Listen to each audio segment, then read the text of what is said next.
Welcome back to the Darkest Fears podcast. And me and Mike today are going to be doing Hereditary Part 2. And this is a follow up to my very first episode on the podcast. And this is one of my favorite films of all time. I can't get enough of this movie. And, you know, when we were doing a rewatch of this movie, and you were pointing stuff out to me and I was watching it. I was like trying to like hone in on everything. And I noticed a whole lot of other different things that were going on in this Yeah, I really wish we didn't have shit like the internet sometimes because I would still have so many more watches of this movie before I knew everything about it. And I've already watched it a lot. You've watched it a lot.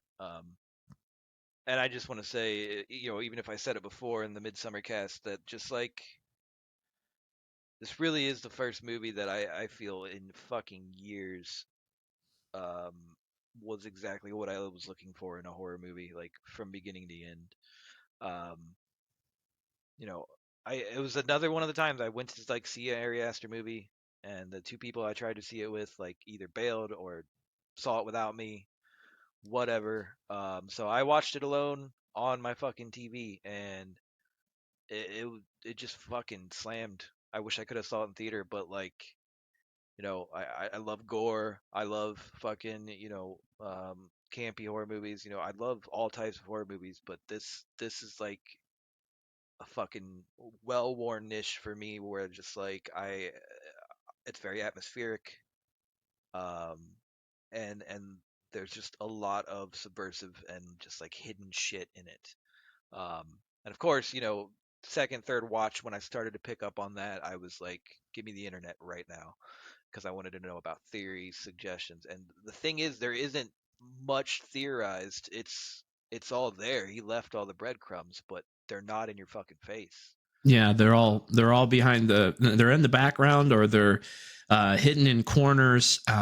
You know, they're hard to spot if you're not looking hard enough. And I think that's what really right. If you makes got this this movie. fucking thing out and you're on this every 5 seconds, like you're gonna finish this movie and be like, it was okay. Like, Right. You're not gonna pick up on everything that happens in this movie, all the messages that are left behind for you to figure out what exactly is going on. And right. I think this movie, for me personally, is almost perfection. Yeah. Um, and I It's my think, favorite of his for sure. Even with all the yeah, short films, it is my favorite of his. yeah, for sure. Because you know, I've watched some of his short films, and uh, even though some of them are comical and some of them are funny, but they're also And super disastrous. And you know, it's and some just of them he says are funny and they're not at all, and they're terrifying and they ruin your life. yeah, we'll point Look at that me, out. huge Yeah, Republican. definitely. Like, dude, like we mentioned it in the Midsummer cast, and you know, it's like, what in the hell did you find funny about these situations? You know, He I want must to be a pick his riot at brain. parties. If I could ever have Ari Aster on the show and just pick his brain about what what he thinks is Okay, funny. so question. You have a chance to hang out and interview him, or you have a chance to watch the director's cut of Hereditary. I would want to watch One the or the other. director's cut. Yeah. I would He too. seems so. I mean, I love Ari, and you know, I've seen a lot of interviews with him, and you know, he's but he's so awkward. I don't know if I could get a lot out of him. No, I mean, I think interviewing him would be awesome. Hanging out, just even talking to him or meeting him would be awesome. But I want that director's cut, and I I want know that that director's cut even if I because I sit feel back like in there's and so imagine much it, more in the movie. Could when I watch this movie over and over and over again, it feels like now it's too short, and I yeah, feel like it needs more. Um, right. And I feel like, even if I always think when I watch it now, like, what more could have been added? What am I not seeing that he has a cut of? But then again, it could be like, more family grieving, more family arguments. But even that, which I normally would not give a shit about, I would want to see in this case. Right, because Toni Collette in this movie, her acting is just astoundingly good. Right, and I'm about Um, her in any movie. She's a very sick actress. Yeah, I mean, I've seen her in so many different movies. I forget what the name of the movie. I'll have to look it up. But I recently saw her in a movie about her breeding a horse to win, like, to race it or whatever, and it was super fucking good. Yeah, It wasn't very she's really popular. good. I like Alex a lot too. Alex Wolf is sick, and I'm sure Millie's great because she was a Broadway actress. I think I know she did Matilda. She's known for like doing Matilda the play. Um, Yeah, yeah. The movie no, was called Dream Horse. and I Yeah, like it that the came out. cast is small. That's one of my favorite things about Hereditary. You know, there's not. It's very focused. It's like laser fucking focused. It's all intentional too. Um, and you left off around the dinner scene, and I just wanted to say, as I was watching that before this, trying to figure out where you left off, and you were kind of alluding to it, but like, as I watch it now, it's to try to figure out how much everybody knew about everything going on. And the big thing is like with Tony's character, it's just like how much did she like, she had control over or wanted control over her family. Like, and I think she was at war with like, get them away from my mother. But at the same time, it's like, did she really, or did she just put up that facade, like, you know, Yeah, that I that mean, I just, when I rewatched this yesterday, especially the dinner scene, just like free me, free yourself, all that shit. And she gets right. up and she's like, if you would just get up and take responsibility for your actions, that would be fine. And because you did this, but nobody in this family wants to take responsibility for their actions. And then Yeah, it's they like, don't want to take responsibility for anything. including you. Yeah. Yeah, and I Yeah, think one of the things that kind of pointed out to me actually yesterday when I was watching this movie over again, um, when she is sitting down with Joan and she's having the conversation about what she was when she was sleepwalking and what she did to Peter. I think subconsciously she knew what she probably had to do um, in order to save the family, because I don't think there was any good ending to this situation whatsoever. I don't think there was a way to get out of this curse or this ritual that was so right, planned out.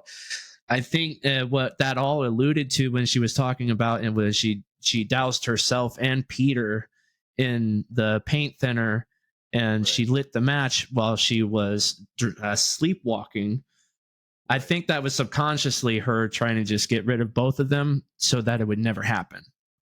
right. And I just wonder if how much of that was, you know, past that event, how much of that was her warring with herself, trying to be like, I'm gonna be a better mother if we go through with this. I'm gonna be a better mother if I get my family away from this. Like, I would like to, it's interesting to think about when was that turning point for her, or if it ever even happened, and she was just like, I know what's going to happen, but I can't fucking stop it, even if no, like no matter what happens, fate finds a way to correct what I try to undo.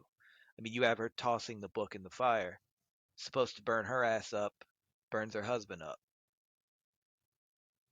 Yeah, and I think one of the things that also popped out to me when I rewatched this a few days ago, and we were talking about this, and we were kind of sending messages back and forth during the funeral scene. The first thing that I noticed that I never noticed before was Annie wearing the symbol of Pyman on her necklace. The grandmother was also wearing the symbol of Pyman. Her dress was made with the symbols of Pyman. Um, the symbol of Pyman is everywhere in this movie, and I never noticed it It was until on the that plates. day when I sat down and watched it. Um, and that really brings it back to Annie. knew exactly what her mother was into, and but she had no control over what was going to happen to her family. And that makes it hard for Annie because when she's going through this whole grieving process with Charlie, I don't think she grieves so much about her mother dying, because she said that her and her mother had a not so much of a good relationship because of what her grandmother was trying to do to her children. But, with what happened to Charlie, I think that's what made it so difficult for Annie, because she knew that it was going to be coming soon, but she didn't want to see it. And that further adds to the wonderment of this movie. Is just like, he could have literally had a scene of just like, you know, say Peter asking Annie like, "What's with this necklace?" And he could have explained it through that way, but he didn't. He was like, "I'm just gonna leave this here for people Just to going to pick leave up it on," there, and you'll find out about it and years later. right. But also, as the audience, like, we don't have Paimon directly explained to us at any point, like, No, not except for until when the they end. mention him, right? And they do his prayer, but like, you don't have the cult activity. Like, you just have to kind of fucking pick up on that, like, through the photographs and shit like that. But that said, that's another thing that makes me wonder that you were mentioning, with what were you just talking about? Sorry, I got The too lost funeral for. and the Pyman Oh, symbols.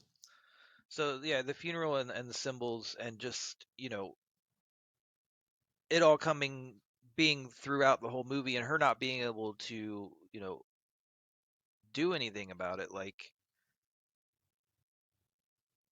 the thing that I always think about is like, okay, Charlie was supposed to be a boy, so they could pass off Pyman, and I get that, but when she dies, I've been wondering, like, is she so upset because her daughter died, or is she so upset because you know she Charlie did her best to, like, be everything they wanted, and she was even into building miniatures and shit like that too. Right. And she doesn't bond that well with Peter, so it's like Peter's all that's left. But at the same time, it's like they were expecting Paimon to go to Charlie. Charlie ends up being female. Charlie dies. Is she upset, because Charlie's dead, or is she upset because, she basically knows what's going to happen, is finally happening? Like she thought that Charlie was going to be Paimon. Now, is she upset because Paimon's gone? Is what I'm basically trying to say. Does she not realize that Oh, Paimon can um, hop bodies at this point? Because to right. me, it happens. To me, it happens like the moment.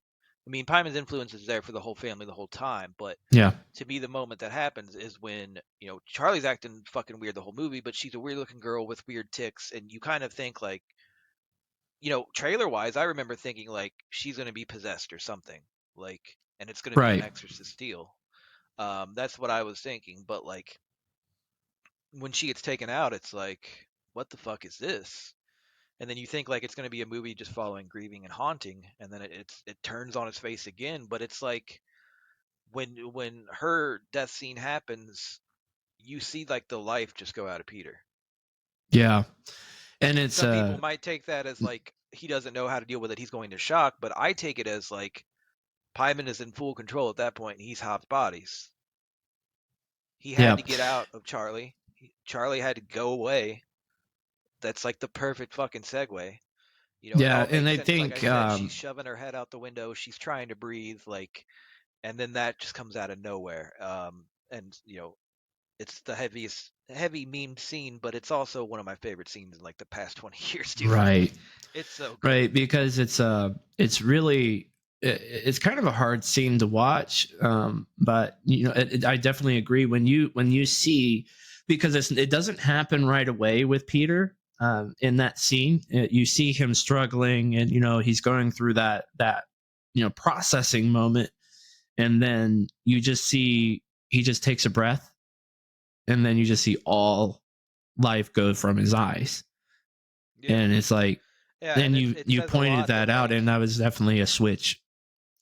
yeah, and I'm getting so into so many repeated views that like it's scenes that didn't really I brushed over before. I'm paying like very close attention to, and like I never really paid much attention to what happened when he got home, and how just like defeated and lifeless he walks to his bed and just goes to sleep like nothing ever happened for her to find Charlie in the morning. But Yeah. then it's like that's exactly what Pyman would do. Is just like it ain't nothing. I got this. I'm in this body now. This is where I've always meant to be. Like Right. everything's better And now. that leads back to the dinner scene when Annie is like, well, if you just would have, Yeah. said something, if you would have said you're Right. sorry or owned up to what you did, but, at that Right. And I point, feel that Peter scene is was is not a even big Peter part of anymore. herself. Yeah, I Right. feel that scene's a big part of herself too because she ends it with nobody in his family will take responsibility for their actions. And R.I.P. to the dad in this movie. Like I'm on a dad kick today, I guess, but like he's just fucking munching Xanax and trying to fucking get through another death. Right. Dude, And it all like goes so bad. you said I don't know, in the movie, is he supposed to be a therapist? Yeah, Is yeah, that what you you can pick said? up on that. Yeah. Yeah, you can And I pick up think on there it a was little supposed bit, to and it's be like, how the you can hell pick is up on it. he? How as hell is he You even can getting pick up on through it. any of this? Well, I think he knew at a point, and he had to just be like, I think ideally in my head, I'm like, he probably wanted to treat Tony, but she's too strong-headed and stubborn to help. Way before any of the deaths happened, of course, but Hmm. like, you know, he probably wanted to deprogram her and get her away from that cult mentality bullshit. Um, and help her learn how to grieve and all that shit. But you know, as we see him in this movie, like he's a very strong father figure. He's very like good at hiding his emotions to be there for his family when he needs to and let them out when he needs to. He's very controlled in that manner. Yeah. But around the time we're speaking on in the fucking movie, like he's just become this background character of just like I'm gonna eat some Xanax and go to bed. And then my wife's gonna wake me up at 3 a.m. and be like, "I talked to our dead daughter we just buried." And then I'm gonna eat some Xanax and go to bed. And then my wife's gonna convince me to like throw a fucking book in the fire. And then he just erupts into flame, and it's just like, poor dude. Like, and Yeah, I that might think have been that, Pyman's will to get him out of the way so he could continue with his shit. yeah, But to complete the ritual. Yeah. the other thing I always see people bitch about in this movie is like, I want to know what happened to the dog. Because the dog is there in the beginning and slowly fades out. And I'm Right. like, pay the fuck attention. The dog doesn't stop existing in the movie. Yes, the Because dog does he's respond barking at because the it's a end. exactly. He's a fucking random dog. He's their pet. Yeah, He's he's not barking at the end when Peter, or not when Peter wakes up, but when the father is set afire. right. Um, you can hear And him. the last time he checks on Peter and goes in the bedroom, the dog is standing there, and the dog's in the nightmare, or the dog is Mhm. there when Peter wakes up and kind of guides Peter through the house. Yeah. Um, and it's just like, Yeah, pay I don't think attention, I've ever heard people. anybody bitch about that before. That's I've weird. seen it in comments when I like go back to watch clips or whatever. I'll see it in the comments, or like I like the movie, but I don't know why they focused on the dog and then didn't. And it's like because they're establishing the family, that they're a Right. familial unit, that they have pets, that they're good, they're well off, they have money. Not to say that poor people can't have dogs, but it's just like another family component in that picket fence, like David Lynch nuclear family type deal. Like, Right. this is our family, we got our shit together. She makes fucking miniature models for a living. Like, she's either making bank off it or he's making bank. The house, Right. which isn't even the house, what I love about this movie and The Witch and The Northman, is that I've gotten really into the set design aspect of them. And the cool thing I read about Ari with this house is like they had to build it. Oh, for They, sure. they shopped out. There are scenes that they shot in other locations, but Like he said something like 80% or something. Like they had to fucking build from scratch. And even though I'll put The Witch above this in my favorite movies a little bit, and I won't go on a tangent about that now, but We can do that Robert's later. thing, yeah, but Robert's thing is detail and accuracy, which we know about the money he pissed away in the Northman.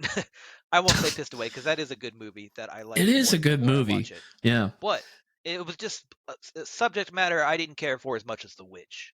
Right. Um, and the thing about The Witch, he talks about when he created that fucking thing, like he would walk through every room every day with his set designers and made sure like authentic time period tools, authentic time period like dishes, silverware, shit like that. And that's what I love about RE2 is like take Bew for example, just like random scene in LA in the streets when he's crossing that street back and forth for the convenience store, like fucking just looked wonderful. Right. Like it's that chaos that like Republicans always go on about, like Skid Row. Like Skid Row is just a shithole. It's so dirty. Like you'll get mugged and raped like at the same time if you go down there. Well, look out. Like, and it was just like in his mind, that's all probably 1000% true. 24/7. It's just like a madhouse, circus, explosions, all types of shit. So it nails that scene so perfectly because I don't think it's necessarily what it is as much as what Bew is experiencing in his mind as he walks across the street every day. Right. Um, which is Yeah. why that And movie works with fantasy so well. Is like I oh don't my think we're meant to gosh. see shit as it is. We're meant to see it as he sees it. And I Right. think that's a lot of things the directors don't consider. They don't consider like if I'm going to portray somebody mentally unwell, mentally manic, depressive, whatever, I should take that into consideration when designing sets. A lot of them are just like make it look real and clean. And Right. I think that's the thing about the house is like it looks real, it looks clean, it looks nice and like very great from an architecture standpoint, but like as it goes there's so many nooks, crannies, shit drawn on the wall, shit etched in the walls, and it just adds character to it but in a very subtle way. And then Yeah. of Like on the course, first episode, you see when Annie is talking to Charlie in her bedroom about the grandmother and the funeral. You see at the end of the scene, you see Setani uh, yep, written on the wall, and it's not really prominent because it's just a quick shot, but it's not very prominent. It looks like it's written in pen or something like that.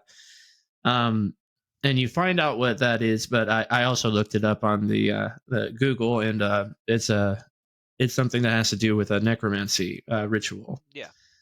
And which is so cool. uh, They as would far just throw that in there. right, to speak again on his breadcrumbs, like in perspective, it's like people get frustrated when they go through movies and they don't understand everything. And I love that. If it's done well and makes you want to go back and look at shit. Like, I would always hear people call shit pretentious. And that's one of my least favorite, like, things for people to throw out at a movie or, like, a piece of art because it's like 9 times out of 10 when we're talking about that and somebody says that, they bring it up about something that I'm like, I want to watch again to understand that more. Right. And I haven't really heard it about Hereditary a lot, but I'm sure someone out there thinks it's pretentious. And Oh yeah. I mean, I'm like, I'll per, read about it every single, like pretentious, every other day, and pretentious as those. opposed to what? Like, how else would you do this? If you have a better idea, fucking throw it out because I don't. This is Right. fucking great. And the reason I wanted to bring up the breadcrumbs again though is like you walk in and you watch a movie, you don't understand everything that happens, and that's fine. But it makes you want to watch it again to understand it, or go back and learn about it. And you might be like, I don't want to do that because that sucks. But if you do that, and or you already had previous knowledge, you knew Latin, you knew about Paimon, whatever, and you watch it, you get to experience it as like somebody who didn't know this person existed, just like a bewildered wanderer through this movie. And then you get to come back as like, well, what if I was a cult member and I already knew what all this shit meant? And it just puts on a whole different spin when you watch it a second time and you know more. Yeah, another breadcrumb that I did not cover in the first episode, and I definitely want to share is the the scenes that have the energy flowing through and guiding people to do certain things. And you pointed this out to me with the sun rays guiding people to do certain things. You notice it in really what really popped out to me was when Annie meets Joan at the grocery store or at the store, whatever, outside in the parking lot, and the sun ray is literally pointing directly to Joan, Mhm. and it leads Annie to Joan, and she's like, "Oh, hey, Joan, you know what are you I doing honestly think here?" that's one I haven't noticed. Um, Yeah, now that I think about it, I think that's one I haven't noticed, but I know they're all yeah. three. When you said that to me, and I watched that scene, I was like, "Wow, it's literally pointing right to Joan." Yeah. And it just it leads Annie to her, and then brings about the whole seance scenes and everything. But I want to play the scene with Charlie. And this is kind of backtracking a little bit, but I want to show it because I did not notice it the first time I saw it, and I thought it was super crazy when it happened.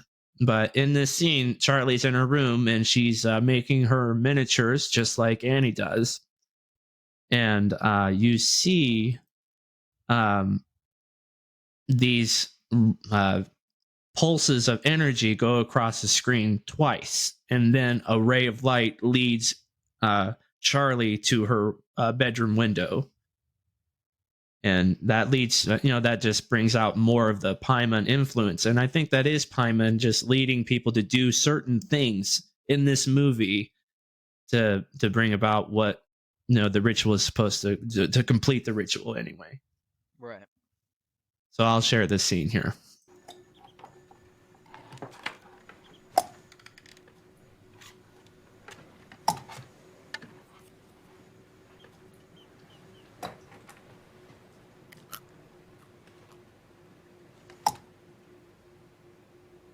And her ticks freak me out in this movie.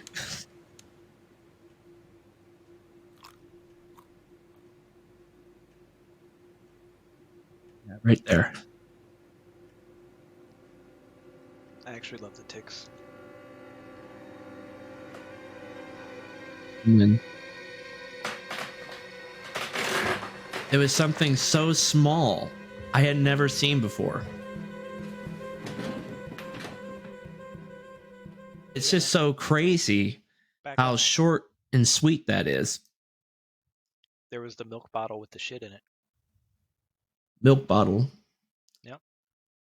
Back Hold it up on, let like me 2 back that up. seconds. Let me back that It'll up. be the picture of the milk bottle with the herb that they use. Let me share that again. Back it up a little bit. Yeah, it'll cut to the picture. No. Oh, And that was the I mother. never noticed that before. Right. So that's supposed to make you weak to Paimon's influence, which is why they gave it to Tony at Joan's house before Tony flipped her lid. Oh my god, dude. And that's Charlie. Yeah. Wow. Well, it could be Alex. It does look like an older picture. It could be Alex. And that's one thing I wonder too is like, you know, why didn't they just go for Alex and leave Charlie alone?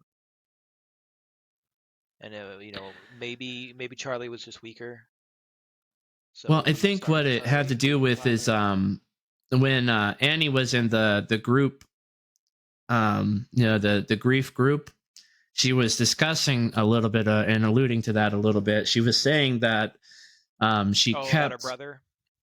she kept Peter away from the grandmother because she just Right, didn't yeah. feel right about it or whatever, and she kind of had that then. But then when Charlie was born, the mother sucked her hooks into her, as she described Yeah, it. that But I've there was like a analyzed no this movie so contact rule or much. something like that. Yeah, I've analyzed the movie so much I'm forgetting main plot points. Yeah, there I was like a believe no Judy. contact rule that was implied with Peter, that the grandmother could not be around him. And I think that was intentional on Annie's part because she knew that the grandmother was wanting to have Peter possessed by Paimon all this whole time, but she needed a vessel, because when you read in the book that Annie brings out towards the end with the conjurer gets the riches and all that stuff, um, that was the whole main thing, is that they wanted to bring forth Paimon so that they could live wealthy lives, and all this stuff, and it's just all for I don't care greed. about the wealth. I want the mysteries and secrets of life, and I want good familiars. I want dope ass pets like camels and shit. Like that's what I want. You guys can have the riches. Just let me have fucking like, crazy ass animals and yeah, some Yeah, sweet ass but yeah, mysteries and the secrets. milk with the herb in it, that's another fucking thing that I did not even notice until you just Yeah. pointed it out right now. That's crazy. You see, it's Yeah, like you and always pick up on something new. right, and it's just, I know it's not the most compelling shit ever, but he makes it compelling. Like, yes, this is a possession movie. Yes, it's a cult movie, but like, at the heart, like he always says, it's still a movie about families and grieving. Like, totally. But then there's everything else around it, and that's what I'm more interested in myself. But the way he delivers it, it's like you have to get through the family grieving to get to those parts. Like, you have to understand how all that goes to pick up on it. And maybe that's what turned a Hmm. lot of people off, from the get-go. But it's like we've got our favorite director to hate, because he's useless and a con artist and just likes to rip off everybody's ideas. Who released movies just around the same time as Ari Aster, and those get praised to high heavens by every fucking person I know. So when I see like, you know, a less than favorable reception for Ari's movies compared to that hack, I'm just like, how? How is it possible? Like you didn't even have an idea for like what to call your version of the Twilight Zone, so you just fucking remade the Twilight Zone, and it was fucking Right. terrible. And I'm not gonna go on that tangent because that will be a whole 3 hour episode. I'm sure we're gonna get to, but it's just like, Hereditary and Midsummer, like that, and that dude are neck and neck, and nobody fucking like listens to Ari's side of shit half the time, and it's like everybody when the Turd Burglar releases a single movie, it's just like it's the greatest thing ever. I've never seen anything like it, and it's like I can tell you 40 things like it. I can tell you scene for scene what's just like it, and I can tell you why it's so heavy-handed that it doesn't work. That's Right. my thing. And I Like it's agree like because getting a tire iron slapped against your face while someone's telling you I'm hitting you in the face with a tire iron, and I fucking hate it. But then you have right. Ari who's like, here's like three different topics in one, and none of them are going to like overshadow the other one. They're all very important and unique to each other. It it astounds me how people can say that Peel is more uh No, you we know blew it. Now everybody knows who we're talking about. I don't give a shit. But anyway, but yeah, it just astounds me how people can say that Peel is a better director than Ari is, because with Ari's attention to detail, in just two movies. Well, I haven't seen anybody like hashing that out. I'm not going to paint that picture, but you know, a lot of a lot of people that I talk to like horror movies will be like, Ari's all right. I love Peel though, like, and that's usually how I feel. It's like that's what I get from them, and I'm like, dude, they don't even fucking compare, like, at all. They And don't. like, And I will say that it's that Nope was a big hack job. I don't hate it because you're gonna get me excited if you're making a movie about aliens. I don't care what it is, but like, it is still just heavy-handed and copycat back and forth. Like every scene is a John Ford big widescreen western shot that's right. outside, and like it's all Spielberg influenced, but it's like you can be influenced by somebody, but you don't have to just fucking take that shit and put it in your movie. And that's my problem. Right. He's so heavy-handed with and Get Out is so fucking heavy-handed with just like white people are evil shit, but it's so dialed up and nonsensical. It doesn't strike as genuine, or like kind of how we said with the Demon Within, it doesn't make you feel like you should consider how fucked up this is. It's Right. like the Demons Within, gets all suicide-y and shit, and you're supposed to be like, man, this girl's really depressed. I feel bad for her, but you're not like that because of how it's done. And it's the same way Peel does it. Like he doesn't make me stop and go, man, like, yeah, racism is fucked up. I already think that anyway. But like he doesn't make me stop and do that with that movie. In that movie, I'm like, this is fucking cartoonish and silly. Like, and that's probably why I always fall asleep 30 seconds in. And he plays Yeah. so hard to so many tropes. But, Ari is just like fresh as shit to me. Yeah, man. And Because with and he Ari, didn't create Paimon out of nowhere. That's existed for hundreds of years. yeah, But and I like the fact that he took that that historical figure. I don't even know if it's a real thing, if it's just like a demon that was made up in the Bible, or if it's even included in the Bible or not. it's But mentioned in two grimoires throughout time. okay, but I'll yeah, send you he links. took that that demon, and he put his influence throughout the movie, but not up front. He put his symbols everywhere in the movie, but not up front. You have to think about what's going on. You have to actually look at the screen and see what's going on and pick out little things that are pushing this story along. It's just crazy to me that the attention to detail that Ari has, even we discussed that in the Midsummer podcast, but because with that movie there was so much detail, but this movie has even more detail, I think, Yeah, and but I it's think just it's more crazy. important. I think it's more important in this movie. I think, not knowing a lot about the Harga is what makes that terrible. And you're already an outsider if you're putting yourself in the character's shoes. You're already an outsider going into something you don't know. So I think there has to be a level of mystery there. And I think I said this on the Midsummer cast, but with Hereditary, it's more familial. So you're supposed to feel like you're in. You're supposed to feel comfortable. You're supposed to like, feel very personal with these people and stuff. And to a degree, that's also true for Midsummer. Like, you're supposed to feel bad for Danny, and like she's just in this against her will and all that. But, um, you know, I think a big thing about Hereditary is like, you're not supposed to.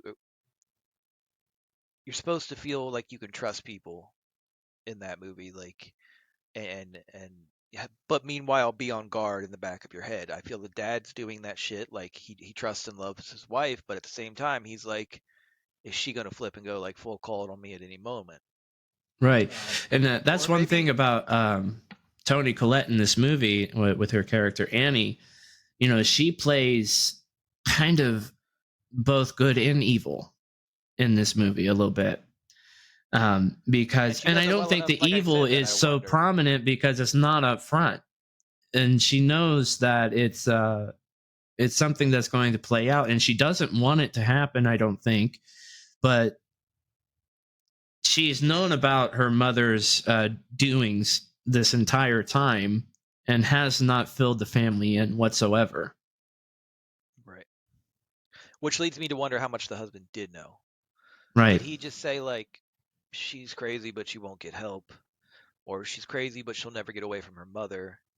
Because they could have just took off and moved to wherever. They obviously had that money, but like, I think she just really hoped and prayed that it wouldn't work out the way it did. And I think he was just being naive, or like thinking like, there's no fucking way that ghosts and possession and shit are real. Like, I'm a psychiatrist or therapist, whatever. Like, he was probably just like, this is all hilarious. My daughter died in a freak accident. Mm-hmm. It's not gonna turn out like that. And then he erupted in flames. So yeah, that's the only dude I Yeah. feel real bad for. Like, uh, I don't feel bad for Alex because he came out the other side being a fucking god. So it's Right. whatever. If I He just was change always two of them, destined to be, Pyman in the end. right? And I feel bad for Charlie because like trailers made her out to be like some freak show that's probably possessed or whatever, and she was just like a cool, nice, sweet, timid girl. Like she even played her part so well that like normally kid roles annoy the shit out of me, especially in horror movies, because I'm like, this is like fucking really stupid. Like the what was it, the Babadook? Like that kid. I hate the mother more in that movie than I do the kid, and Agreed. the fact that that movie gets any praise like makes me really sad for humanity. Just given like what that movie's about, I'm just like, Yeah. why do you like this movie if you're a mother at all? Like, Yeah, why? because she puts that kid through hell in Right. that You're a movie. piece of shit human being, and that kid deserves none of that. And everybody's like, "Oh, the movie's so good," and I'm like, "No, it's not. It's really not." And I've even seen like people talk shit like, "You're a male, you wouldn't understand" type shit, and I'm like, "Please try that on me, please, because I'll shoot holes right through that premise." That movie No, is because not good. if It's you're it's well anybody that's done, a yeah, I mean the cinematography and everything in that movie is great, but if you're an actual parent and you watch and you that don't movie and regret you that see decision. right and you see everything that that mother puts that child through in that movie, it's so hard to watch. Yeah, Um, I feel like I'm I, watching Carrie, like an updated version of Carrie, except the kid right, doesn't win. Like it's just exactly. brutal. But that movie aside, like what I'm saying about Millie is she just like most kids in horror movies are a prop or they're the main focus, like orphan bullshit like that. That just like have been trying to capitalize on. And another thing that I have issue with sometimes, which is funny because we're talking about Hereditary, is possession movies. Hmm. Anytime I see the exorcism of for the billionth time, like I've never, barring Exorcist 3, which is holy, and you can't come near that movie if Yes. you tried. The Exorcist fucking sucks, dude. Like I think it's because before my time, and I'm also not super religious. So if I Yeah, was I Catholic mean and I I saw still that in the enjoy day, it. yeah, I still eh, enjoy that movie a lot. but the hype But is out of control that it's three still is just like on God, so man. many like best horror movies of all time lists. It still drives me nuts that The Exorcist is still consistently on there. And I'm like, Yeah. even if it is well done, like I think that only impacts you if you're very, very Catholic or you're very, very religious and you buy into that. And they like to capitalize on Linda Blair and the chick from Poltergeist. I'm forgetting her name now, but like those two were like the main creepy little girls back in the day, Hmm. and you know they were great at their jobs. I love them in those movies, but like now since Hollywood really got a hold of horror movies, it's just that overplayed kid trope. My kid's possessed, my kid's demonic, and I hate that shit. And a lot of exorcism movies that aren't The Exorcist are terrible too, really bad. And you know, once I saw Millie, I was like, man, what I'm thinking this movie was going to be, it did not turn out, and it turned out a billion times better than I could have imagined if I had known what it was going to be. And a lot of that is Millie, like she seemed like a cool, nice, sweet girl that just wanted friends. Like, and in no part in her role are you like, God, she's so annoying. Like, Right. or her trying to be creepy is her trying too hard. Like, it's Right. And I very think subtle. with how she acts in the movie, because throughout the whole movie she looks so uncomfortable and Right. so you know Lost. distant and lost in the movie, and that plays into because she was taken by Paimon, and Paimon was it's supposed to be possessed, it's supposed to take over a male, and because it was stuck in a female's body, I think that plays into the why she seems so uncomfortable the entire movie and when she was in it, because she was supposed to Paimon was supposed to be in the male. um I don't know if that plays into that or not, but that's something that I kind of noticed when the also when she's reading the book about Paimon in towards the end. But I don't know if that had anything to do with that, but Right. that's what I picked up on. And I do wonder, since we see her with the ticks from the get go, and you don't get to learn too much about Charlie, I wonder how long Paimon's been there. Um, you Well, know, yeah. I mean, you when you pointed out with and I think that baby picture is Charlie. And when you do point out that picture of her drinking the milk with the herb in it, that is supposed to you know make her more subdued to Paimon. I think it's been since she was a baby. yeah. It could be. Oh, very well. I mean, there are a few like things you can read, some in-depth articles that go into like not only just Paimon and like the parameters for how all that worked in the movie, but just like old possession rituals in general and stuff like that. They also talk about in these articles to like explain how this thing is just like so heavily reinforced in this movie. And of course, one of it is just like being weak-willed, and nothing is more weak-willed than a baby that can't say or do anything. So you start pumping the Right. babies with the herb. It could have happened at any moment, and the baby probably wouldn't have responded very much except for started crying, maybe, or just had like an Alex moment and zoned out and just became calm. Um, but that would have been a cool scene to see, but would have probably blown everything out of proportion. Maybe like a post-credit scene would be like Yeah, yeah, like a deleted scene or something like that would like have I been said, there really are some interesting. deleted scenes I do need to check out. I think they might be alternate cuts and stuff, but I'm pretty sure if they were anything super important, I would have already known what they were. But I'm gonna probably pop those on after this. But it would have been cool to see like if they had to do a ritual to get her possessed as a baby, just maybe like a 30-second scene of them doing that or something after the credits rolled or something would have been cool because I remember when he comes out the window and does his first tongue click. I like Eureka. Yeah. I was just like, because that's when the horns fade in, and I was just like, this is the best movie I've seen in fucking years. And my roommate didn't quite grab what had happened yet. She was just kind of like, huh? And I was just like, holy shit.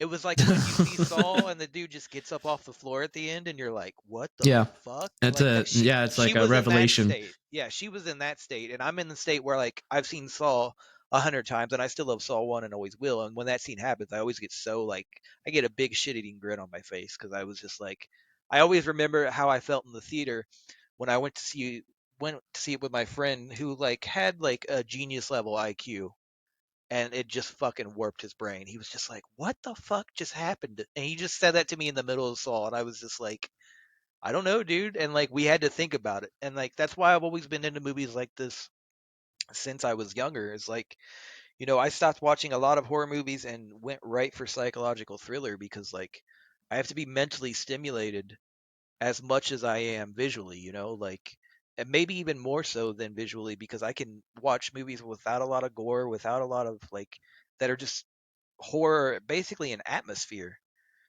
and I'll be totally entertained even if it ends up sucking. But like, with a lot of people, it's the opposite. They just want some creepy music, a guy in a mask and a machete, and they're set, and that's great. Like Right. I had those years of my life, and I still go back to them often.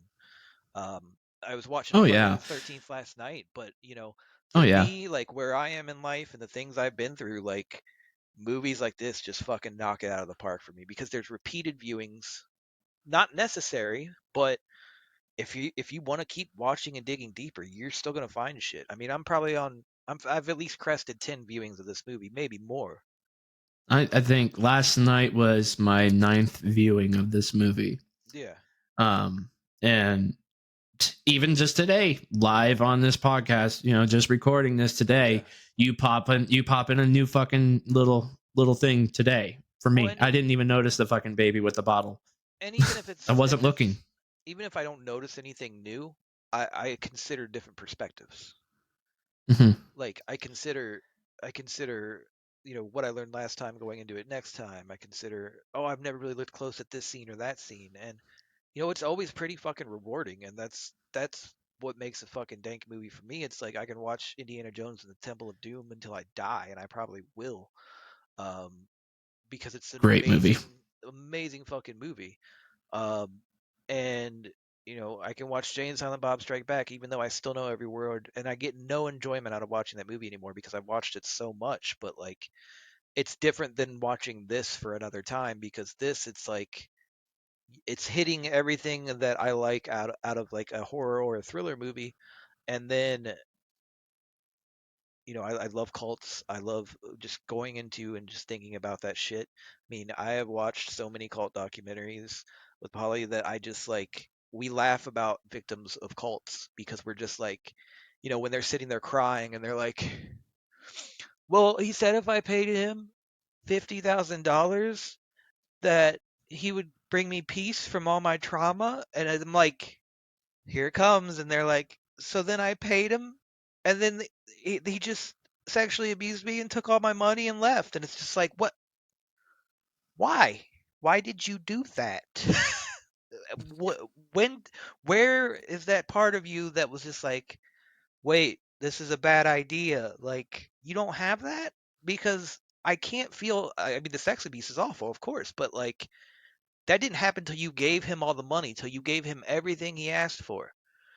And it's just like, I laugh at some of these people. Like, there was some like dude who was like, who gave these people almost nothing, and he would like touch their head and be like, when I touch your head, you're gonna be just transported to a place of healing and good faith, and you're gonna feel so good. And he wasn't even like a Christian preacher. He was like anti-Christian because he was gay.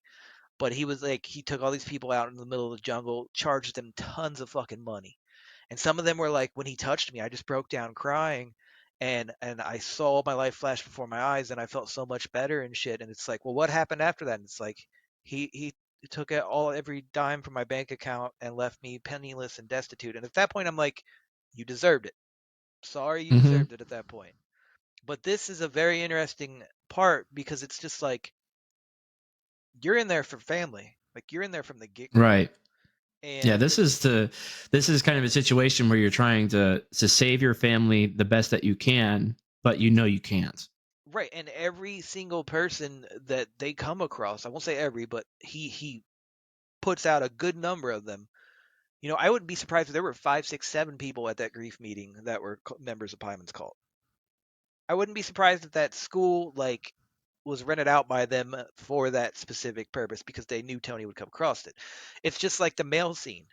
When the mail gets delivered, for a split second, there's that invitation with the Pyman crest on it. Is Mm-hmm. the mailman in the fucking cult? Or did Yeah, somebody come and shoving in with the mail?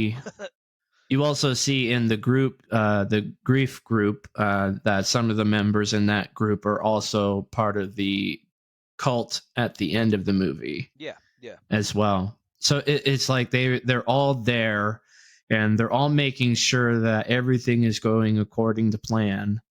Um, Joan is, making sure that Annie is doing what she needs to do. With and I want to play the seance scene because the seance scene is crazy. I yeah. fucking love this scene, and it's so creepy. And I want to find this real quick because it's insane how creepy this scene is. I mean, it's just one of the best endings of all time. And I haven't talked about it yet. We've talked about it on Midsummer, but and it's even, I thought they were similar composers, but they are two different composers. But this man and soundtracks fucking kills it. Right, he has a knack for a good score. I mean, I watched Bew at a very fucked up time in my life, and Pew did not make me laugh at all. I didn't think it was going to anyways. I think there was maybe one or two It laughs did. that Pew worked out of me, but I have not cried so much in a movie in a long time watching Pew, and I did not know I would cry so hard during a Mariah Carey song. Oh man, when Not that even like, happened, yeah, like I was like, it's funny because when that part crests in that movie, you're kind of like, this movie's getting fucking long. Like, you're kind of like, it's still good, like it's still great, but it's fucking long. Like, I'm starting to feel it. And like, that's right as that part starts to happen, and you're like, oh, cool, it looks like it's wrapping up, and it's like, no, it's about to get bad. You're about to feel fucking terrible, terrible, and dude.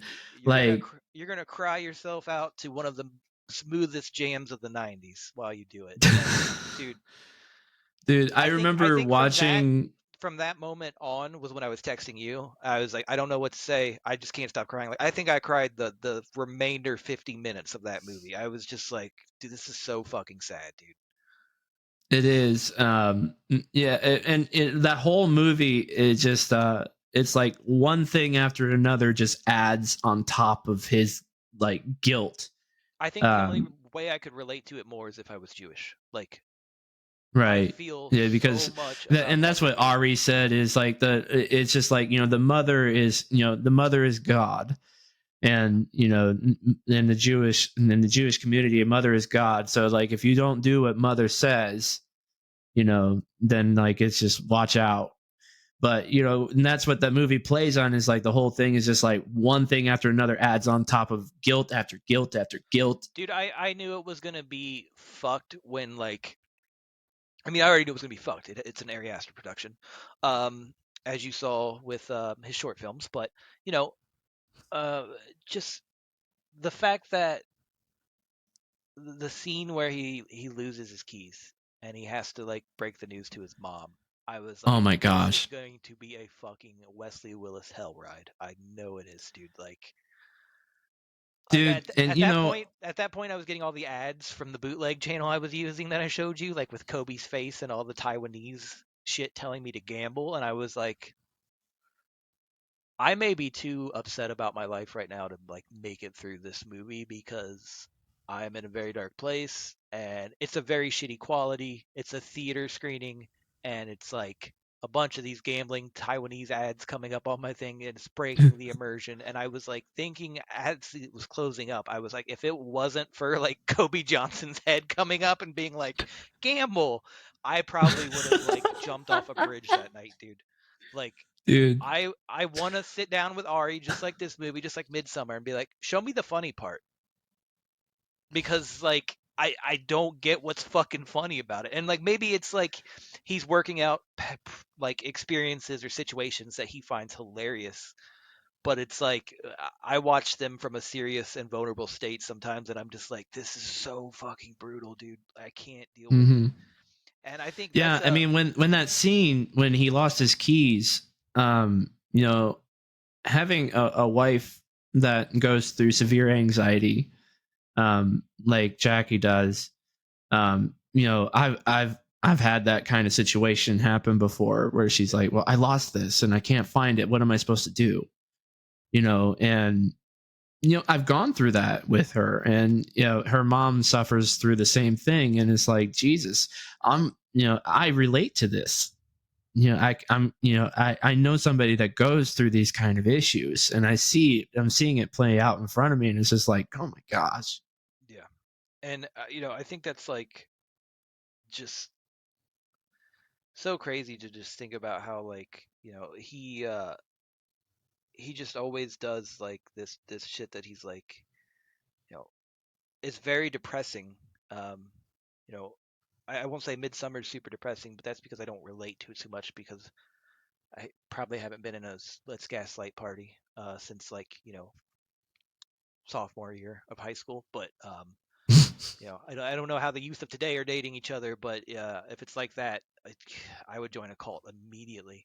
Um, that's for Danny and him, both sides. I'm not picking sides there, but that's a pretty equal gaslighting relationship looking back at it. Anyway, Right. you know, just thinking about one thing I wish horror directors honestly would tap into more is the depression. You know, uh, I think, and maybe it's just because I deal with it so much. I just think if you sat down and fucking incorporated more of that into your films without being like whiny crybaby shit, the demons within. You would probably just hit it out of the park. I mean, like, and it doesn't even have to be like this is a character who's depressed. They're gonna whine and cry a bunch, but just like depressing situations that just fucking hit like a hammer, man. And Ari's got a lot of those in his movies, like just so many. Not including In this the movie, scene where the guy actually gets hit with a hammer. yeah. Well, this movie takes that in spades, and it ramps it up times 10. Right. I I have not think. lost, thank God, a close family member yet, so I can't speak on that. But Well, when I lost my dad in 2008, and going through that kind of level of grief, it's it's like nothing makes sense, yeah, and nothing anybody can do can make you feel better in that situation. And the only thing that you can do is just try to be around people that will try to make you feel better. yeah, But sometimes that doesn't work.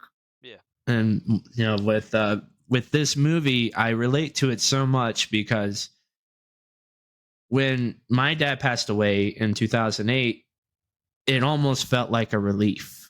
mm, And the reason I say that is because he lived such a hard life. yeah, And and it's not only just with the alcoholism like I spoke about before. He had severe mental issues that were not his fault. He When he was younger, before they had me, he had a brain tumor in his head that needed to be removed. Otherwise, it would have killed him. yeah. And to do that, they had to remove part of his frontal lobe, which affected his memory and also his personality. Oh yeah. So when that happened, the only person that knows about this is my brother because he's 4 years older than me. When they brought him home, he was a completely different person, I guess. I only know my dad as my dad. Right. So You don't know when I before. grew up, that's how I knew him. My brother, he knew somebody different. Yeah, that's got to be crazy, man. So when my dad passed away, with all the drinking that he did, made him go into a spiral of huge depression, and he was just absolutely miserable. Yeah. And I felt so bad for him because nothing I would do would make him feel better. Mm, Nothing that I could do could, make him get better. So when he passed away, it was almost a relief. right. So when this situation with Annie and her mother passing away, it almost seems like it's is kind of the same situation Right. where she's kind of happy that the mother is gone now, but And it's like unfortunately she should have the grieved, mother is but didn't. still hanging around with her spirit Right.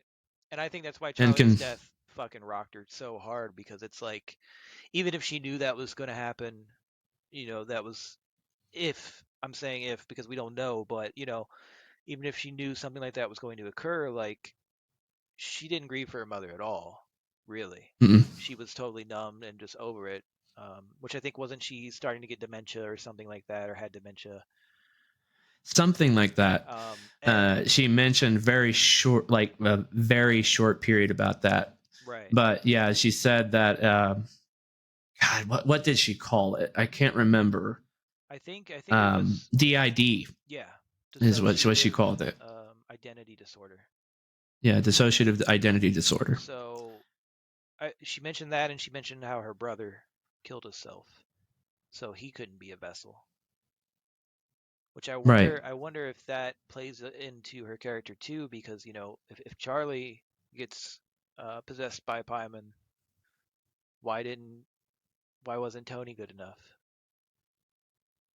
Like it's just so complex. Like when you think about all the different angles of these few characters, and I think that's why I've come to appreciate um lower budgeted like tighter scripts with just like a few people.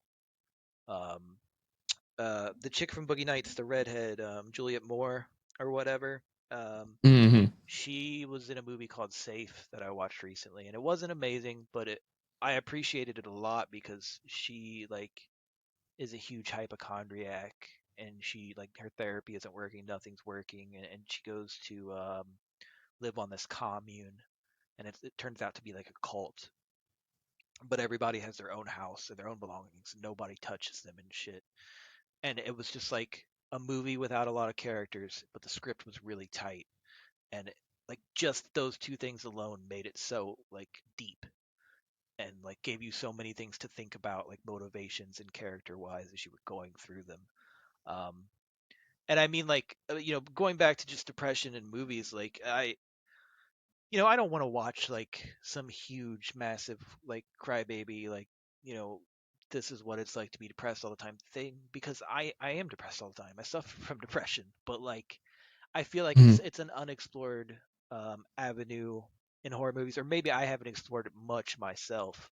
But like, it's kind of like slashers. Like I like slashers like when they have that extra flair of story to them, like The Burning or Prowler and shit. Like those are the ones to me that I'm like, yeah, the effects are great, the kills are great, but it's like you also have that extra twist of a knife, like as far as story or motives go, or characters go. Like, Right.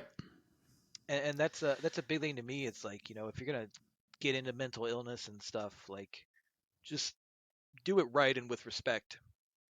And I think a lot more people should look into it. I mean, dude, I watched Shoah, which is a 6-hour Holocaust documentary of just a guy going around interviewing Holocaust survivors for 6 hours. No. And I was like, this is fucking brutal. And like, I would put that above so many other movies. And it won a ton of awards, and everybody like shit their pants about it.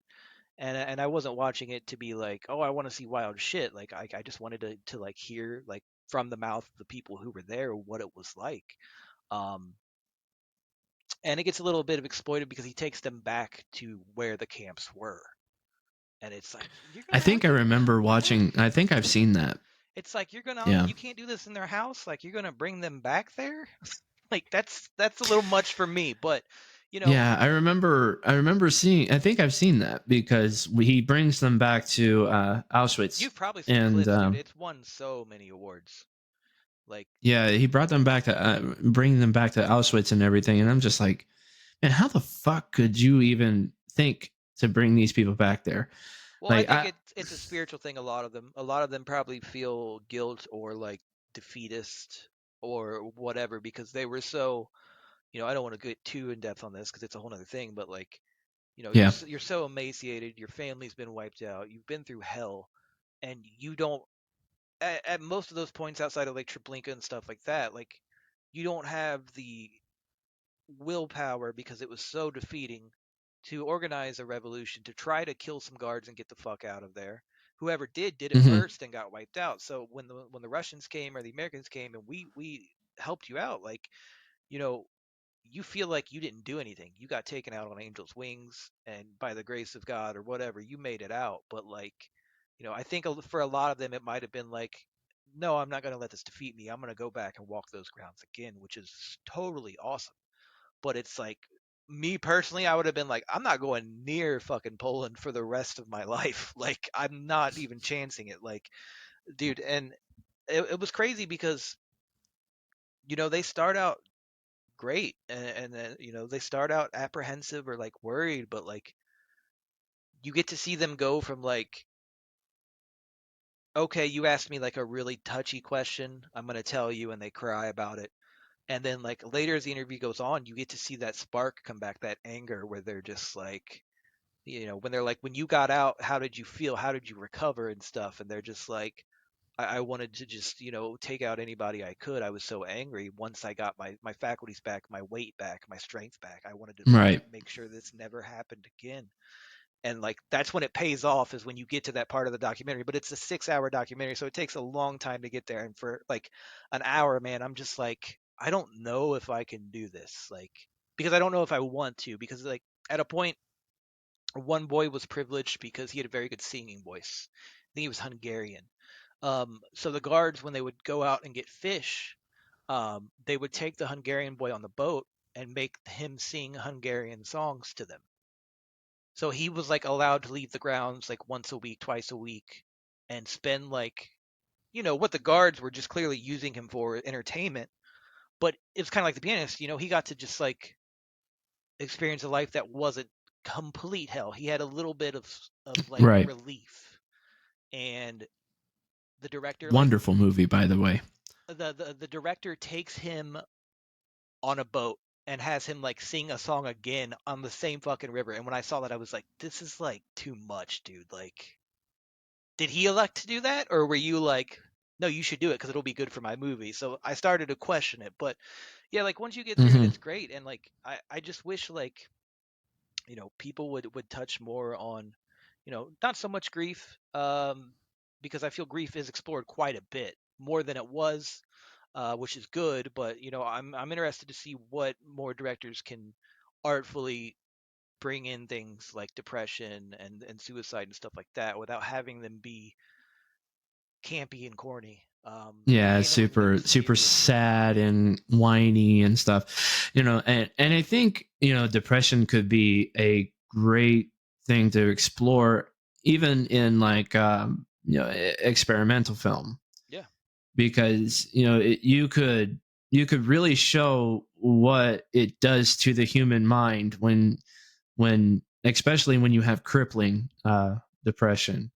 yeah, Having gone through that before, it's something that's kind of terrifying and it scares you, yeah. Lately, personally. lately, I have felt like that would not make a good movie because what I've been dealing with lately is like, I'm over living like this. I'm over being like this. I'm in therapy. I have a psychiatrist. Like I'm trying to make myself better, man. But like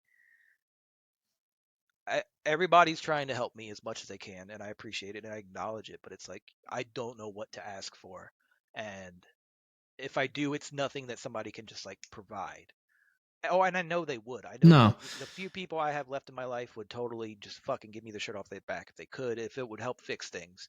And I'm at the point now where like I've made it known to my family that I do have suicidal thoughts way too often, and I think they're in panic mode, and it's causing me to panic, and then it's like it's causing me to feel bad and guilty for even letting them know, and it's like they think I'm worse recently, but it's like I just started sharing my emotions with you guys. Right. Like I've had this pent up forever, so yes, I'm angry. There's a tinge of anger with it, but it's also like I'm desperate to just not be like this anymore. It's not fun. It's I fucked up. I fucked up many things in my life, but it's like I'm trying, and then like, my mom is hearing her son be like, I'm having suicidal thoughts all the time, and she's like trying to think of anything that'll help me and anything to blame, and not listening to me when I'm telling her like I think this is the reason and this is what would help. She's not gathering that, or there's some generational disconnect into what things used to be and what things are now. But I mean, my point is just Well, like, I feel like yeah. I mean, it's my other option is to just shut up and not share with everybody. And it's like well, what I I have to think what find a it is balance. and I don't mean to cut you off, but when it comes to depression and somebody dealing with depression, people who don't have it don't understand it. Yeah, They will never understand it. yeah. I mean, My it's that way when with when I was anxiety. going through my horrible episodes with it, I didn't tell anybody about it. I didn't want anybody know about it except for my immediate family. My mom, she could not understand why I was acting the way I was acting. She couldn't bring me out of my funk. She couldn't get me out of my funk. There was nothing that they could say or do that could make me feel better. The only person that can make you feel better is yourself. Yeah, And one day, I just realized, I have to change. I have to do something that makes this change. And therapy has worked, thankfully. Even if it's only a couple of sessions that you can only afford, talking to somebody always helps. And if yeah, anybody ever does struggle with this kind of stuff, it's always important to talk to somebody. right. And I think that's my issue is like I went from talking to nobody to like just mentioning it to everybody, dude. I don't care at this point because I'm like I don't want to be like this anymore. And then, Right. I think there's And just certain if things, somebody is not listening and right? they're not hearing you, then talk to somebody else, Or because they're not understanding where you're coming from, or and they're they're not not going to. they're listening or trying and just not responding well. I mean, like They don't understand. your family may listen well all day. They may try everything they can think of to help you, but like maybe I shouldn't be sharing every detail of that with them because they're not responding as I need. And Right. that isn't to sound selfish, but like, It's not. I mean, one thing my therapist said she wants to work on with me is just like building my social skills back up to where I effectively communicate my needs and wants with people, mostly family members, and that they're easy to understand. Because I told her like, dude, I feel like for months I've been speaking in another language to like people that I love, that I'm like asking for, things in relationships or friendships to change differently, or like just to be better accommodating. Like I feel like I'm asking the world and that I'm speaking in another language and they just don't understand me. But in my head it's simple and makes perfect sense. It makes me feel like crazy and guilty and awful to even ask somebody if like, hey, can we not do this so much, can we do more of this? And like, it's just that's where I'm at now. It's like I'm trying to get help, I'm trying to fucking work shit out, and it's just like I've turned all the valves to fucking 11 just to fucking get out of this situation, which may not be the best response, but it's effort, I guess. Yeah, I mean, that's all that you can do is just, and I'm actually happy that you are in therapy Oh, I've got no problem with because, therapy. My biggest problem was affording it. But then oh my yeah, mom, of course, and which blew my yeah, mind, my mom actually found a therapist that my insurance covers 100%. So I was like, let's do which it. is good. Yeah. Yeah, that's good because that's definitely a commodity that unfortunately is not available to everybody, and it should be, Yeah. because it is something that is important. You need to speak to somebody that you don't that you're not close to, that will hear you and that Yeah. will listen to you without bias, Yep. and that is important.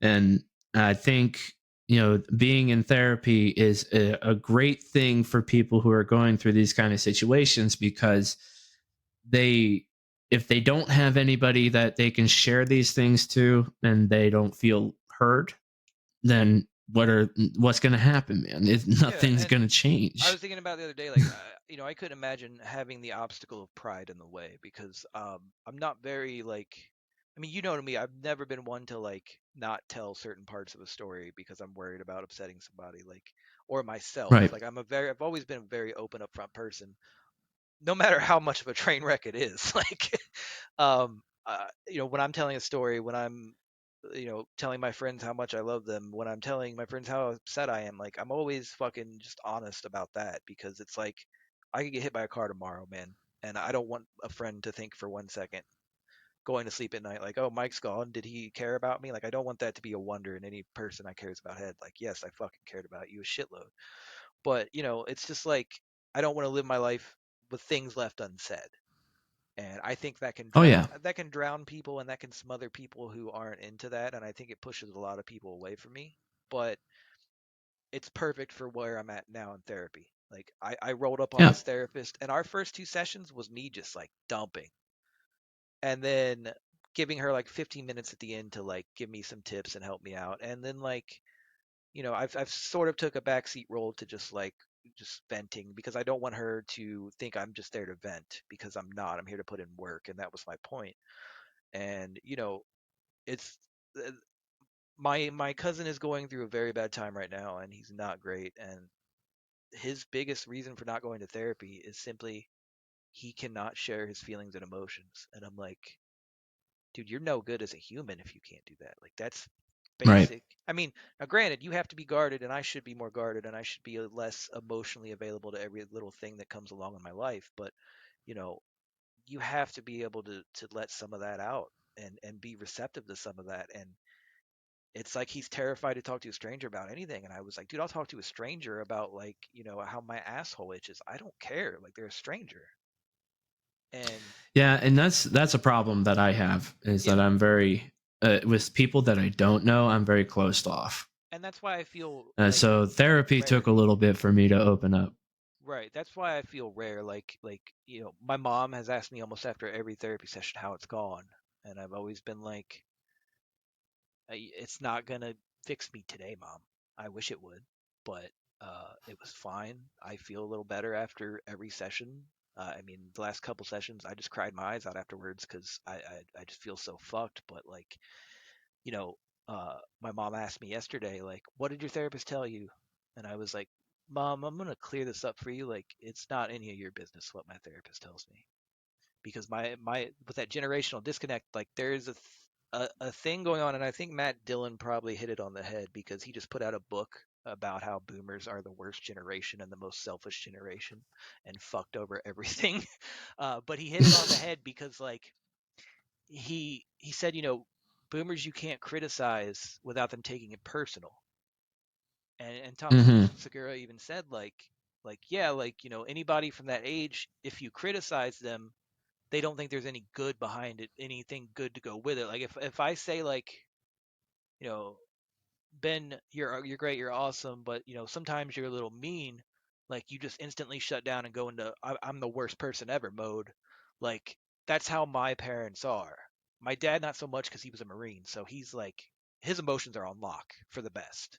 Like he's gotten better as he's gotten older, he's gotten softer and nicer, but he's a steel trap when it comes to emotions. Like he's logic first, then he emotionally like evaluates shit.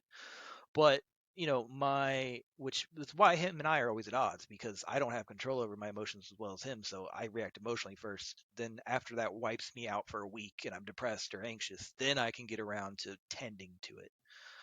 But yeah, man, my mom, like if you're like, Mom, can you please not do this right now? Like she'll just be like, oh, so I'm just the worst mother ever. And it's just like, no, stop this. You're the best mother on earth. Like I love you to death. Hey, Like that just rule. that adds more to that. That's like pushing guilt Well, that's what lit me up onto you. yesterday, because I opened up my eyes, and like I said, we were going to try to hash this out now, but or then, but we had to do it now because my mom. I wake up and my mom already has like about the job. Like, don't take the highway. Does your dad need to give you a ride to work? This is 3 hours before I would have had to be there, and I open my eyes to this. And as I'm typing, are you awake? Why aren't you up yet? And I'm like about to explode, dude. And like I get in my car, I go get gas. I'm trying to get my prescription so I can go and do this shit and finally have a job. And then like I call the staffing company, I let them know, and they're like, "That's all right. We'll see if the company will let you start when you get your medication. If not, we'll find you something else." And I'm like, "Cool, they understand. They're being nice about it." Tell my mom, and she like calls me immediately and is like just going off about like how all these things I'm not thinking about and how I'm being lazy. And I'm like, "Do you know what mental illness is like, and withdrawal symptoms and like medication?" And I was just like so upset, and like we talked forever before me and you actually got on webcam with each other, and I was just like, that's why when you were like, "Hey man, I'm gonna have to cut this short," I was like, "It's good, dude. Like I'm gonna go lay down." I just had a fucking argument with my mother, which is more exhausting than any movie review we could ever do, no matter how bad the movie, um, even if it's really bad. But yeah, dude, like that's what kills me about Hereditary is just like the guilt that the people lay on each other. Like Especially Annie. Yeah. right, right, of course, but like the just like she spreads that shit around like it's seeds. Like, hey, your brother is going to a party. You have to go. I didn't ask you if you wanted to go. He asked if you wanted to go, but I don't give a fuck. And then he gets to the party and he's like, okay, I'm gonna try to get laid and do drugs. Just go like sit in the corner and play with your bird's head or whatever. Like, and then like Yeah. anytime something goes wrong, she turns into this just like explosive mess. And that's why I was thinking, like, how much of this did she know was in theory going to happen, and how much was she hamming it up? Or was she hamming it up not at all? When was she actually legitimately broken when Charlie died? Like that's why I can't trust it all. And I like the movie so much because it's a very gray area. Right. And it's so hard to pinpoint where Annie's connivingness, if I don't know how to say that, comes in, because she's playing this mother so well, and it's hard to see when, and I can pick up on pinpoints of it when she's going back and forth with the dad, and trying to get him to set the book on fire. And she's like trying to convince him to do this, and like, you need to do this, you need to do this, you need to do this. Yeah. And it felt almost like she was under Right. under influence under that. Right, and that's And it another thing. just did It's like, not is feel it like this was influence coming or from her. is it influence or just a mental breakdown?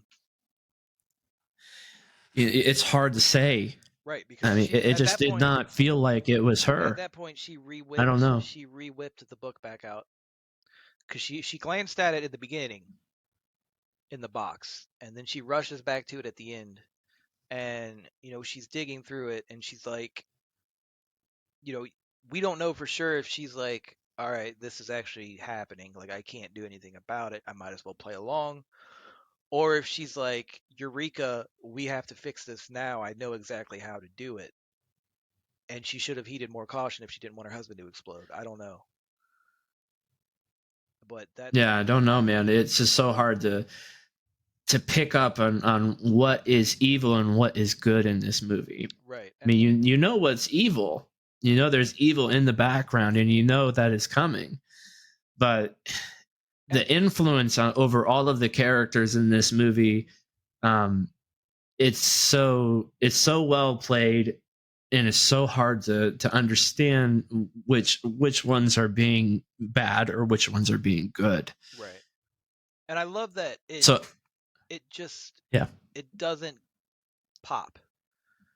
Like the balloon doesn't just fucking eventually pop into gratuitous violence, into mayhem. Now, some might argue that might be when Tony is flipping out before her death scene, right. which is about as exciting as shit gets in the movie.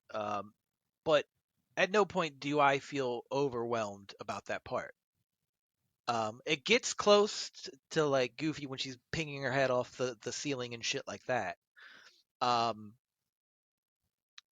that was the only part in the scene that I'll say, or in the movie, that I feel I wish was like a little toned down, because it just gets like rapid cuts and then her being like boom, boom, boom, boom, and all the screaming and stuff and just weirdo shit. But like that part felt a little hammy, and that's my only complaint about the movie. But then like you have such a just a fucking triumphant crescendo at that ending that like it doesn't matter.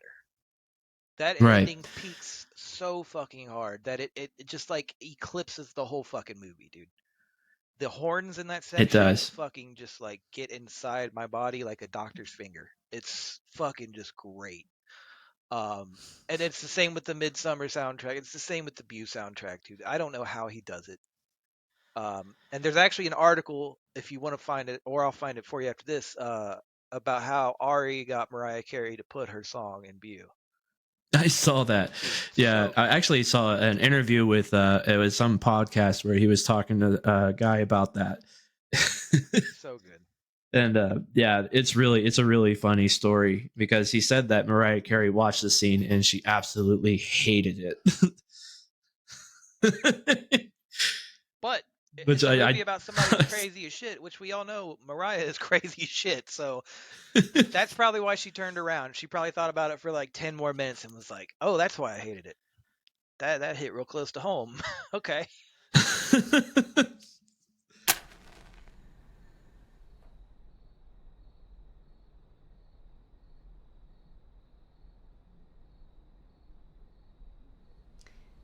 Nice mood setter.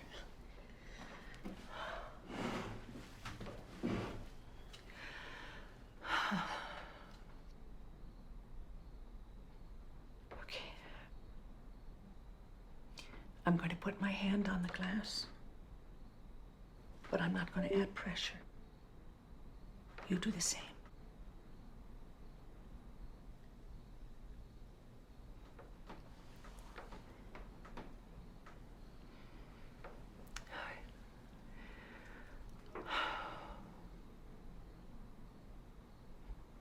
Louis? Louis, are you here?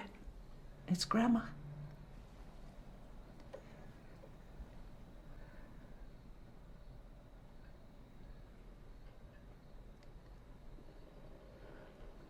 Louis, if you are here with us, please just try and slide the glass.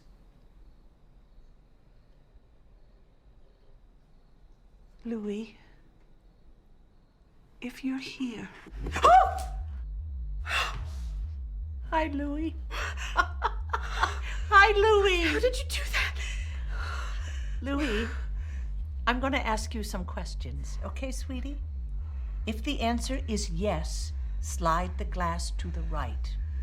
If it's no, slide it the other way, to the left. Do you understand? Louis, are you okay? Are you in pain? It's okay. It's okay. It's okay. It's okay. Louis, I brought your chalkboard. Remember your chalkboard? Can you write something?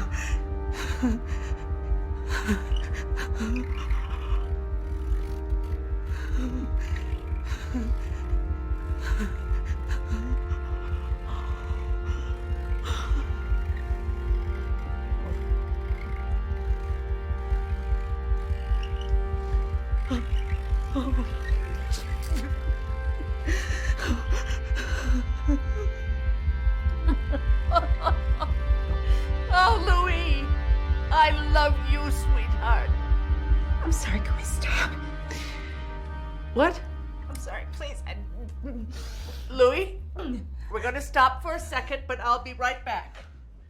That scene, when I first saw it, like, it just brought like so much anxiety to me. So much. It's just like, it almost felt claustrophobic when I first saw it. Yeah, and it's interesting too because I didn't take the movie at face value when I saw it. I felt like, even when it was over, I was like, there's something deeper here, even if I'm not really catching on to it right now. Like, I need to like look into this. And I think I watched it again within 12 hours immediately. But like, I just wonder how it would be if somebody went into it, took it at face value, didn't see anything else there, didn't try to rewatch it, like didn't try to learn more about it, just like took it on the nose and walked away. Because I don't have the ability to do that. I'm always like, even if I put on a brand new movie today or a movie I've seen 15 times, I'm gonna like at least open Wikipedia up at a point and look at production notes and to see like how they made it or something like that. And it'll Mm-hmm. start with like who's in it, what else were they in because I liked them, etc. And it snowballs. But like, I don't know. There's people out there that'll take stuff like this, even as mysterious as this movie is, take it right on the nose and been like, if you wanted me to understand all these things, you should have explained them right on the nose in my face. I'm not going to go look into any of this. I'm not going to rewatch the movie. It was okay. Right. And I think that's because I like thrillers so much, or maybe why I like thrillers so much. But like, I want to have to watch your movie again because they're expensive. And, if I really enjoy it, I'm going to want to watch it again. And, um, I think it says a lot that we've watched this one so many times. It's only been out a couple years. Like I try to back off it now. I've been watching it for the pod, but like, I try to keep that in check. Cause like I said, I can watch Jay and Silent Bob and I won't get any enjoyment out of it, even though I still know every moment of that movie because I watched it too much in high school. Too many doobies were smoked watching that with Sean. But, and Shout out to Sean. we knew the movie before we even smoked weed. Like we watched it that much. But like I try not to like get too many movies to that point anymore because, Hereditary, I don't want to be like 45 and be like Hereditary, I don't need to watch it. I don't ever want to watch it again. I don't want to ruin that and cross that threshold because I think it's just I mean, bottom line, it's not the scariest movie. It's not the best movie. It's not the goriest movie, but it is fucking well done. And that's really all I have to say. It is extremely well done from every aspect of making a film, which kills me because Eggers and Astor both are like very, very humble about making their movies. They're always like, you don't realize it, but I fucked up on Hereditary so bad, and I personally think Hereditary is awful. And then I just look at them like, what? Or I ruined The Witch. The Witch could have been so much better. I didn't think it was that great. It's like, what are you talking about? Like, you made a fucking great movie. Even if I don't look Right. at The Witch as like a horror movie, if I was looking at it from a historical, these fucking Puritans are crazy perspective, and they're having like starvation sickness delusions. And I don't think it's a horror movie. Like, just the historical aspect of filming that movie, like with period dated fucking clothes, tools, housing, all of that shit is just an accomplishment in itself. And they're both very hard on themselves as directors, which is probably why I dig them so much. But at the same time, it's like, I hope one day you realize, like, the two masterpieces both of you have created, like, they're fucking great, man. And they just have super great longevity for both films, I think. And like even like with Midsummer too, it just Yeah. you can watch them over and over and over again. And like you said, like we both said multiple times, you can pick up something new in these movies. And I think that's what makes a great director, and also what makes a great movie. Right. And that's what you make movies for anyways, so that people can enjoy your art and they can watch it over and over again and still watch it to this day. Right. And This movie came out in 2018 and we still watch it today. Yeah, my main draws are like, for horror is like, I want to feel unnerved, possibly just depressed, or see situations more fucked up than my own, which is, however you want to look at that. But like, you know, people always ask me, why do I play like depressing ass video games, and like, because I like to like find video games with stories that just like tear you to pieces. And it's like, because I like to, think, I constantly need that reality check that like, Mike, it's not as bad as you think it is. You're actually doing okay.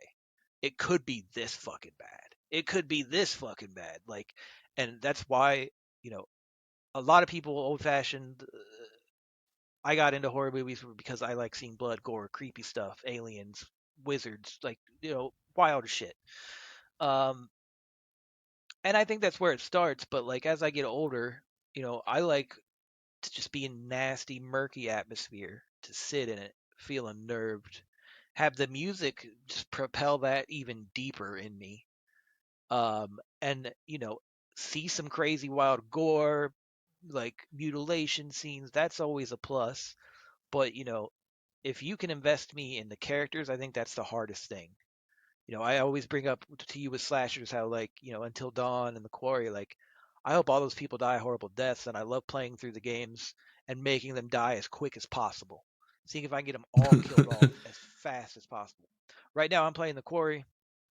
Last night, I was like, I'm gonna try to make everybody live, and like, I just like bricked one jump over a ledge, and I was like, no, like thinking she was gonna eat it. She did not, but it's like, if you can get me involved in the characters, that is your hardest thing to do for a horror movie, especially, because I automatically want to peg them off as like whiny, like I can't relate to them, or like, here's 15 tropes of every high school student. And Yeah.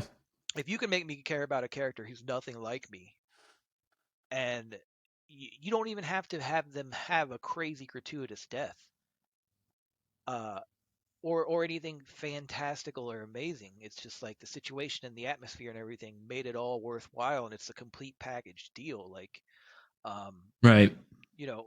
I can't very well like look back at horror movies in my past and be like, I'm renting this movie because there's a fucking alien movie. 'Cause I did that all the time. Like, dude, as soon as I saw Basket Case, I went and rented Basket Case 2 and 3 right afterwards and watched them until Right. they were like late. Like, I mean, like, yeah, I mean, I always used to rent movies just like based on like the covers. yeah, Like I would go through the dollar section, I would look at the covers, and I'd be like, "This looks badass. I'm gonna rent this yeah. movie." And then we learned And quickly. a lot of them, were like the full moon movies, like Yeah. And I was actually when I was watching Demonic Toys versus or Doll Man versus Demonic Toys the other day, I was just like thinking about that. I was like, man, I used to go to to the video store and rent these dollar movies by the stack, just based on their covers. Yep. Yeah. And and this movie I think will remain around for many years to come. I don't think people will ever get tired of it. I will never get tired of it. I It's also one of think my favorite. it's gonna be a hidden gem years on. Yeah, When I I look agree. back, there. When I look back through now, so I went through the phase of growing up, and nobody in my family was really into horror movies. Like we had Freddy on lock, Jason on lock, Michael on lock, but like outside of that, not so much. My mom would randomly catch random ones, and like you just show bugs on the screen, and my mom's like, "This is crazy." Like she feels bugs on her when she sees bugs and rats. Like, and it would always be the funniest shit because we'd be watching an action movie and a guy's like crawling through sewers, and if a rat walks by, my mom's like, "Ugh," and it's like you're too easy, like way too easy. But my dad, he'd always fall asleep, dude. It didn't matter what it was, except for the time we saw Signs in the theater. But I love that movie. dude, when the alien popped, my dad, and then Sean jumped like the wave. Like the alien walked out, like because my dad jumped, I jumped, and then Sean jumped. Dude, that scene, and also the hand scene, like when coming out from under the door, They nice it. both those scenes made me lose my breath. Dude, and speaking of like directors that people do not like that I like, I love Shyamalan. I don't give a fuck. Like, and again, that's because that dude is consistently putting out what I like. Yes, The Happening happened. I don't think it's as bad as everybody acts like. I feel like everybody who dogs on that movie real hard has not seen half the movies we've seen, dude. There are Right. terrible fucking movies out there, way worse than The Happening, that don't make any sense. But Shyamalan's like having a renaissance, and I'm so glad, dude. He Knock is. at the Cabin slapped. Knock at the Cabin fucking ruled. Old slapped so fucking hard that I saw somebody trying to dog on Old because it ended too abruptly after the twist. And I was like, just shut the fuck up. I was just like, I'm not even going to read this article. This is stupid as shit. It was a good movie. Yeah. Me and Jackie actually both went to go see that. Surprisingly, Jackie hates horror movies. Yeah. Like, My dad just falls with asleep. a passion. My dad just falls asleep. It's like, he's like, I've been through Vietnam. I'm just going to pass out. Like, yeah, Jackie is not a fan of them. She doesn't like to be scared. And, it's awesome. It's one of my favorite genres of movies. And she went with me to go see it. And she surprisingly liked Old a lot, actually. I think my big thing is like he does what I like, and I know a lot of people aren't into story heavy movies, but I am. So he's right up my fucking alley. Even if it turns out it's butt, like he's trying to just fuck with your mind, and I appreciate that because that's what I want. Right. Because and I think it speaks volumes because so when I was young I didn't have a lot of horror movies. Then once I met Sean and then our other friend Sean Evans, like, we would occasionally get a hold of horror movies, although Sean Evans was more into sci-fi and then I was a sci-fi nerd and I still am, but like I would join the Blockbuster summer program where like you would pay a fee every month to have one movie out the whole time. So I think it was like $5-6 a movie. But I could take that movie back to Blockbuster as many times as I wanted in that month, as many days in that month as I wanted to, and just swap it for whatever was there. Right. So I got 3 at once for 3 summers in a row before Netflix came around. And I would just put them on the counter every day. I'd go pick 3 more. I'd let the dude know. He'd scan them and I'd walk out. And I went and we just got the internet. So I was like, most fucked up movies ever. And then Takashi Miike fucking came into my life. Korean movies came into my life. So there's a great big gap where I didn't really fuck with American horror movies at all. I was on One Missed Call, Ichi the Killer, Audition, the Vengeance trilogy, Thirst, all that shit. I can't even remember one of the last movies I got from Netflix that was a DVD. It was a Japanese horror movie of just this like. The beginning starts with this guy torturing a girl for like 40 minutes on a operating table and then catches her boyfriend and tortures him next to her corpse for 40 more minutes and the movie ends. And I was like, when did I put this on my list? Like, what the fuck? And like there was nothing there. It was still better than The Demons Within, but there was nothing there, dude. And that's not even a blow at them. That movie had gore. That movie had a plot that you would care about somewhat. It had sound effects that were good, and it had music that was good. But anyway, that's our other episode. What happened is I just went for the most fucked up movies, dude. I saw Salo. I still haven't seen a Serbian film, but I know what it is and what happens. Oh man, And I saw, Serbian film. I watched it once, and I don't think I'll ever watch it again. but that's what I did. I went for the most fucked up, crazy films I could, and then I went. Mm-hmm. I would see a slasher after that, and I would be like, well, this doesn't really do it this anymore. doesn't look crazy realistic. This isn't like hostile torture, like sadistic bullshit. Yeah, I went through that phase too. Right. And then now, like going to finding like the craziest movies you can, like the August Underground movies. Ogrish, all that shit that we grew up with on the internet that desensitized us. So I think I got so desensitized that like I don't bother with it anymore because I need the mental stimulation, and that's why I went with thrillers, why I went with psychological horror movies. And that's why like I love Ari's films because they go like he said he's always going to have head trauma in his films. And I'm like, sweet, because like by the time Charlie dies, you're not expecting it. You're not expecting it to go that south. Back then, he didn't even say he was always going to have head trauma. And then when it happens, it just fucking hits you like a lead pipe. Right. And then, the head trauma in Midsummer. Fucking lead pipe, dude. And it's like, even if he has one scene every movie at a certain point, like I was hoping Bew would open up with it. I was hoping Bew would just be like, and get it out of the way. But, it's just great that we're always promised that at some point. It doesn't have to be gratuitous. I love gratuitous movies. I love crazy slapstick violence. It doesn't matter. I love trauma to death, but like this movie I just feel is very well rounded. I think it's going to become that cult classic because as I'm finding now, like I'm going back through my gratuitous phase, going back through my most extreme phase or my campy slasher phase, and I'm like trying to find what I missed, what I overlooked. And right now that's what I take a lot of pride in is like or put a lot of pride into like, I'm glad I missed this movie and I saw it now.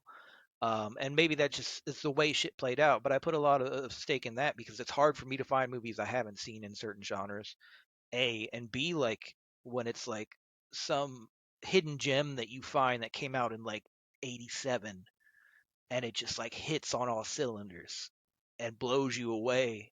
You're just like floored for like a week. You're just like, holy shit, how did I miss that? And that's why I'm constantly screenshotting movies and I'm like, I gotta watch this, I gotta watch that, I gotta watch this. And it takes months for that to happen. But I think like, when we're older and people like into the shit that we're in stumble upon this movie because nobody's talked about it in 5-10 years, they're gonna be blown away. I think it's gonna be one of those, like, certainly. Mm-hmm. Yeah, I agree. Well, and I think we're going to wrap up this episode. Yeah, I don't even though we only showed a couple of scenes, but man, I was thinking we've had a really great talk. I was thinking the ending would be sick, but I don't want to spoil that. I want somebody to see that who hasn't seen that. I could play it, but if no, don't leave it. No, leave it. All right.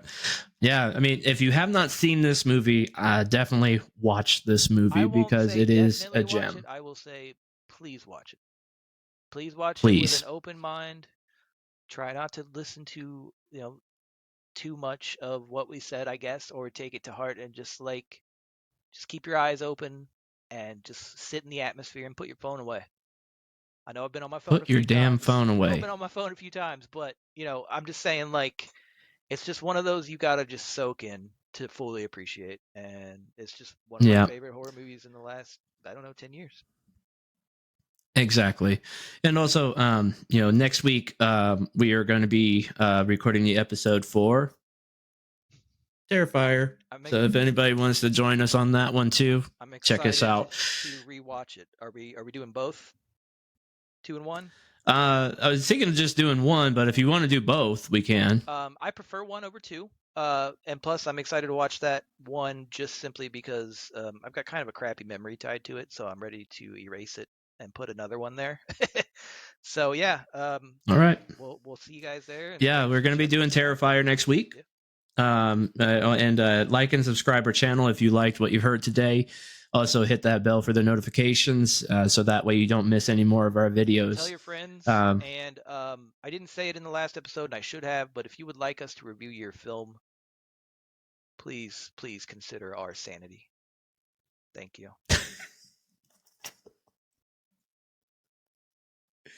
Exactly. With that, thank you for watching Darkest Fears podcast.